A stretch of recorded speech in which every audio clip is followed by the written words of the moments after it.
Pak, ini ada isu potensi kenaikan harga rumah yang makin tinggi. Ini triggernya dari pemerintah yang menaikkan harga rumah bersubsidi 7 hingga 10%. Bagaimana dengan rumah komersil, Pak Sulaiman?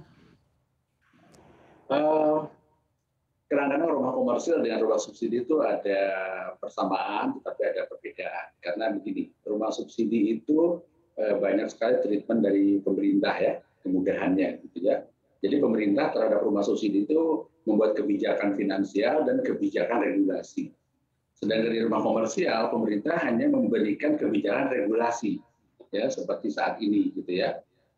Sementara dengan kebijakan PPNBTP yang saat ini masih berlangsung dan beberapa kebijakan regulasi di bidang restrukturisasi perbankan, sebenarnya di properti komersial sudah merangkak ke arah perbaikan yang sangat berarti, ya.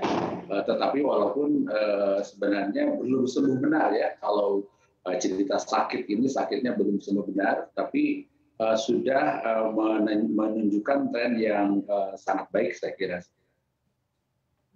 Selain isu potensi kenaikan harga rumah nih, Pak Sulaiman, sudah ada sinyal juga setelah Lebaran harga semen dan harga material bangunan lainnya ini juga akan naik. Ini bagaimana pengaruhnya pada pasar properti? Ada kenaikan juga nggak? Kalau ada berapa persen kira-kira?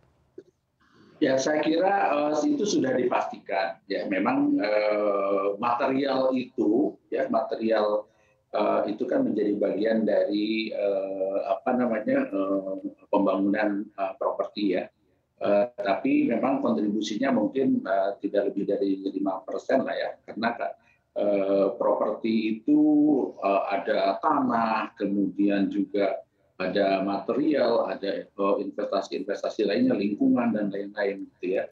Jadi bagian material itu juga menjadi bagian dari komponen properti yang sebenarnya kalau melihat pasar sekarang yang masih rentan walaupun menuju ke arah perbaikan, itu sangat bisa mempengaruhi terhadap kinerja properti ya. Jadi properti ini sekarang lagi naik, tapi sangat rentan terhadap penyakit gitu ya, kira-kira gitu ya, penyakit. Jadi apabila terjadi sesuatu, misalnya KPR-nya bunganya naik, atau kredit konstruksinya naik, atau ada material naik, ini akan membuat goyang sebenarnya di industri properti ini.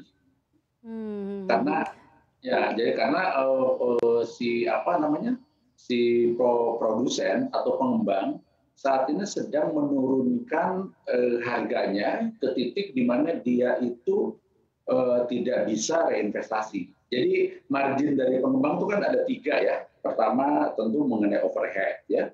Jadi margin itu digunakan untuk overhead. Yang kedua, margin itu digunakan untuk mengembalikan pinjaman, ya, utang dan ininya apa namanya bunganya, gitu kan. Yang ketiga itu adalah marginnya itu dipakai untuk reinvestasi, membeli tanah-tanah baru. Ya, sekarang kenapa para pengembang itu menurunkan harga? Karena unsur dari reinvestasinya itu ditiadakan sementara. Jadi dia tidak bisa menambah tanah-tanah baru, sehingga inventory yang ada yang dia gunakan untuk bisa survive. Ya, karena pasarnya juga turun, ya kan. Terus kemudian dia tidak bisa menggenjot harga seperti normal, ya, sehingga dia survive dengan inventory yang ada untuk bisa memenuhi kewajiban-kewajibannya ke sumber-sumber keuangan dan apa namanya memenuhi supaya dia lebih survive.